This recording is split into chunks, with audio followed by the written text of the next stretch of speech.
गुरुजी, मैं सबसे पहले तो आपके चरणों में कोटि कोटि प्रणाम करना चाहूँगा मैं, और मैं क्षमा चाहूँगा क्योंकि मुझे है ना, आपको मैंने बहुत आपकी कथाओं को सुनता हूँ और मुझे बहुत प्रेरणा भी मिलती है आपकी कथाओं को सुनकर। और मुझे थोड़ी घबराहट हो रही थी, तो इसलिए मैं बैठा हूँ आपके सामने, तो इसलिए मैं बताइए। क्षमा चाहूँगा। और मैं एक मुस्लिम धर्म से हूँ और मैं ये पूछना चाहता हूँ, मैं सनातन में आ तो गया हूँ, पर मैं ये पूछना चाहता। आप मुस्लिम हैं? हाँ, क्या नाम था आपका मेरा पहले? पहले जावेद नाम था। जावेद। काफ़ी लोग जानते भी होंगे तो तो आपने हिंदू धर्म अपना लिया? हाँ, हाँ, क्योंकि सबसे पहले मैं एक बात कहना चाहूँगा, क्योंकि काफ़ी लोग मुझसे कहते हैं कि तुम हिंदू बने हो। हिंदू तो मुझे नहीं लगता कि कोई किसी को बना सकता है, क्योंकि हिंदू पैदा ही होता है, मेरा वाह, मानना ऐसा है। बिल्कुल। और ये मुझे ना किसी ने ब्रेन वॉश करा और ना किसी ने कुछ कहा, ये एक ठाकुर जी की कृपा हुई, तब मैं सनातन में आया। जी। वैसे किसी ने मुझे, या मैंने किसी को देख के सीखा, या ऐसा कुछ भी नहीं था। तो मैं सभी लोगों से ये कहना चाहूँगा, और मेरे जो फैमिली वाले हैं वो भी आज तो आज आपके फैमिली वाले आपका विरोध नहीं करते कि तुम कहाँ अभी चल? मैं अभी इतना डिप्रेशन में हूँ, पूछो मत। मुझे फ़ोन आ रहे हैं फैमिली वालों के, ज़्यादा आ रहे हैं। बाकी अदर तो कोई कुछ भी नहीं कह रहा, पर फैमिली वाले का आज भी मम्मी का फ़ोन आया और वो कहने लगी हमसे कोई मतलब नहीं, हम मर भी गए हैं तो हमारा मुंह मत देखियो तू। हमारी वजह से पूरे रिश्तेदार, तेरी वजह से हमें पूरी वो कर रहे हैं, और मतलब हमसे रिश्तेदारी टूट गई है। हमारी एक लड़की है, उसकी शादी करनी है, तेरी वजह से उस लड़की की भी ज़िंदगी ख़राब हुई है। तो महाराज जी, मैं ये पूछना चाहता हूँ कि ठाकुर जी से मेरी एक शिकायत है हमेशा कि या तो मुझे पहले इधर का कर देते या उधर का कर देते। ये बीच में ला के मुझे इतना परेशानियों में डालना, और उनको मैं छोड़ नहीं सकता। मैं किनको? सास्ते छोड़ सकता हूँ, पर मैं ठाकुर जी को नहीं छोड़ सकता। किनको नहीं छोड़ सकते आप? मैं ठाकुर जी को नहीं छोड़ सकता। भगवान जी को नहीं छोड़ सकते? नहीं छोड़ सकता सर। फिर आप सही रास्ते पर हैं। तो मैं एक चीज़, मेरा एक सवाल और था कि मैं जगन्नाथ मंदिर में जा सकता हूँ क्या?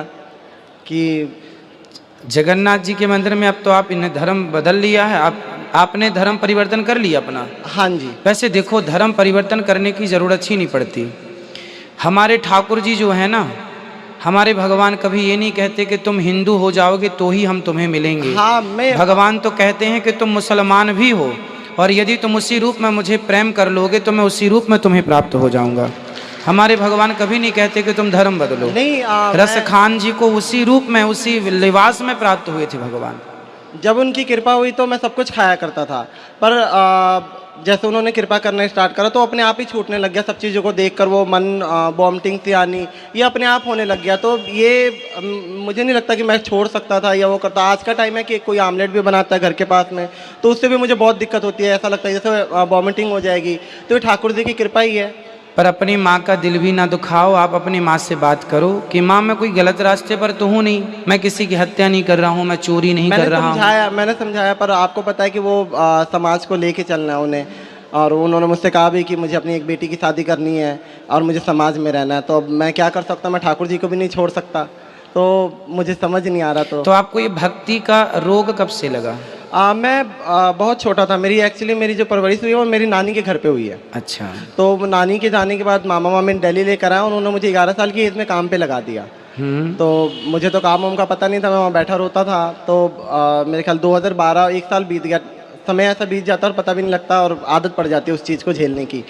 तो वहाँ पे एक पन्नी आया करती थी, मतलब जैसे हम लोग ये आटा चावल वगैरह पैक करते हैं ना, तो पन्नी आया करती थी। तो उसमें कृष्णा पन्नी के नाम से आया करती थी, और उसमें छोटी सी कृष्ण जी की छवि छपी हुई थी।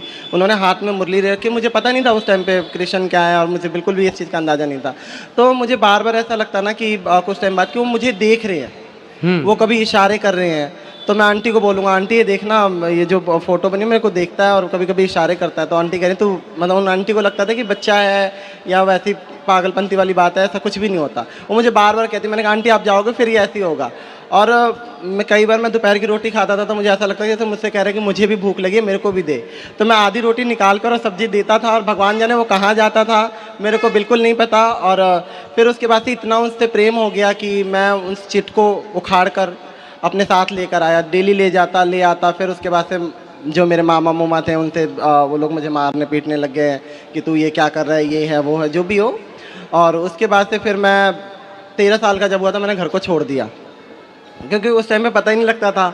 और मैं खुद कई बार सोचता हूँ तो भाई 13 साल की एज बहुत कम होती है, और मैंने कैसे वो करा, वो समय ठाकुर जी तो पता नहीं लगा। तो मुझे लगता है कि ठाकुर जी की कृपा है, और ये वहीं से हुई है। किसी ने ना मुझे सिखाया, ना मैं जिस फैमिली में काम करता था वहाँ भी ऐसे नहीं कह सकते कि वहाँ पे बहुत ज़्यादा भक्ति थी, वहाँ पे नॉर्मल भक्ति थी। तो ऐसा कुछ भी नहीं है। तो ये मुझे कई लोगों की शिकायत है कि मुझे मेरा ब्रेन वॉश किया गया है या वैसा किया, तो ऐसा कुछ भी नहीं। किसी सनातन ने, किसी ने भी मेरा ब्रेन वॉश नहीं करा। मैं अपनी मर्जी से आया हूँ और मुझे उसमें भी कोई दिक्कत नहीं थी कि मैं दोनों को लेके चल रहा था, पर लोगों ने मुझे इतना परेशान कर दिया तो मैंने वो धोबी का कुत्ता घर का ना घाट का, वो वाली सिस्टम हो गया था। मैंने कहा फिर सनातन में आ जाऊँगा, क्योंकि मैं कान्हा जी को नहीं छोड़ सकता। तो अभी कहाँ रहते हैं आप? अभी मैं दिल्ली में रहता हूँ और ठाकुर जी की थोड़ी दया हुई तो ब्रजवास कर लूँगा बहुत जल्द, और आपका आशीर्वाद रहा तो गुरु जी। बिल्कुल ठीक है। सनातन धर्म में और मुस्लिम धर्म में क्या अंतर लगा आपको? आप तो मुसलमान में जन्म लिए हैं और सनातन को फॉलो कर रहे हैं, ये बताइए दोनों में क्या अंतर? ये लोग लड़ते क्यों हैं धर्म को लेके? मुझे तो ये पता नहीं, क्योंकि मैंने इतनी उन चीज़ों में पढ़ाई नहीं कर रखी। सनातन मुझे ऐसा लगा कि सनातन एक शांत धर्म है जहाँ मन को शांति मिलती है, और किसी के लिए मतलब किसी जानवर को काटना पीटना नहीं होता। तो सनातन इसलिए भी बहुत ही अच्छा है क्योंकि हम किसी का जान लेकर अपना त्यौहार वगैरह नहीं मनाते जी। जैसे कि होली हो गई, दिवाली हो गई, तो कभी भी ऐसा नहीं होता कि किसी हमारे यहाँ दीपक जला करके त्योहार दीपक मनाते हैं। जलाकर और मिठाइयों के साथ। तो ये बहुत अच्छा है और अच्छा लगा सनातन बहुत। और अब भी मैं सनातन में ही हूँ तो मैं अपने आप को सनातन ही मानता हूँ। बिल्कुल, आप पूर्ण सनातनी हैं। इस धरती पे प्रत्येक जीव सनातन ही है मेरे भाई। रास्ता भटक गए हैं लोग, बस ये समझो, रास्ता भटक गए हैं लोग। किसी धर्म में किसी की हत्या करना जायज़ नहीं है। आपको क्या लगता है, किसी की हत्या करना सही है? नहीं, ये तो बिल्कुल गलत बात है, क्योंकि धर्म को अगर वैसे भी लेके चलें तो धर्म को ना के लेकर भी चले तो लोग एक्चुअली बहुत सनातन जो लोग खाते हैं उनसे भी मेरा वो चाहे जो भी खाए वो, क्योंकि जान सबके अंदर होता है। मैं पहले छोटा था तो मैं जाया करता था मुर्गे की शॉप पे, तो वहाँ एक मुर्गा इतना तड़पता है कि उसको देखकर अब जब देखता हूँ तो मुझे ऐसा लगता है कि भाई क्या हो रहा है ये उसके साथ। वो इतना तड़पता है, अगर कोई जाके उसको करता हुआ देख लेना, मैं लोगों को कहता हूँ कि छोड़ दो, तो लोग कहते हैं कि हम थोड़ी ना काट रहे हो, तो वो काट रहा है। तो सर ये गुरुजी मैं चाहूँगा इसके ऊपर भी कुछ आप बताएं कि जो लोग ये कहते हैं हम नहीं काट रहे हैं, वो काट रहा है, हम जान नहीं ले रहे हैं। भाई पर आपके कारण ही तो वो मर रहा है। हाँ, मैं भी आप ग्राहक बन करना चाहते तो उसकी हत्या ना होती।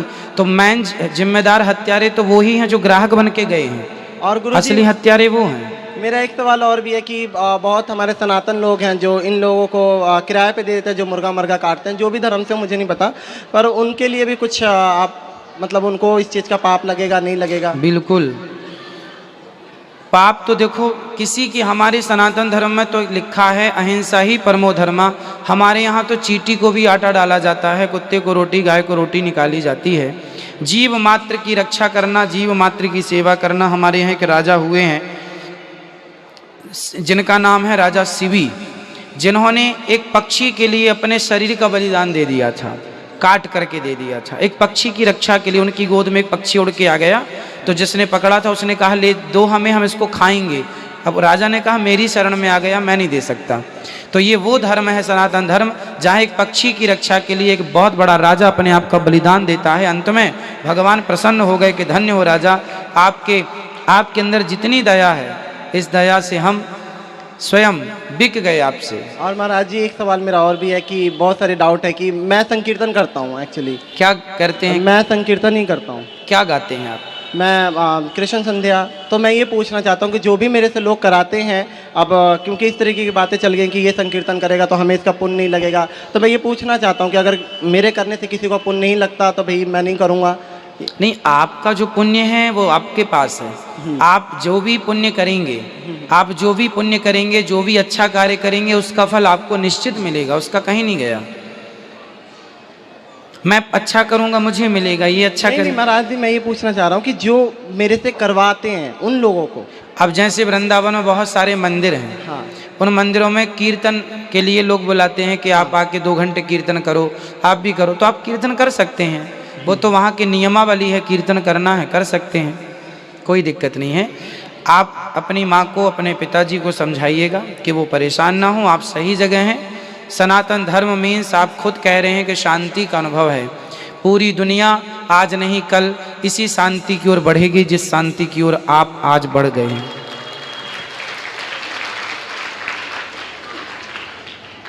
ठीक है, और कोई सवाल आपका? नहीं गुरुजी, मैं एक छोटा सा भजन आपके दरबार के लिए गाना चाहूँगा। हाँ गाइए। मुरारी में रहमत के सदके तुम्हारी, मुरारी मैं रहमत के सदके तुम्हारी, जो चरणों में ये सर झुकाना मिला है।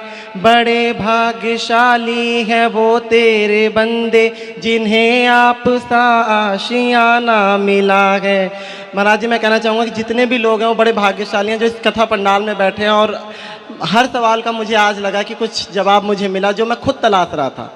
तो इसके लिए मैं बहुत बहुत आपका धन्यवाद करना चाहूँगा। राधे राधे, जय श्री कृष्णा सभी को। खुश रहिए, भगवान आपको सदा सुखी और स्वस्थ रखे, प्रसन्न रहिए।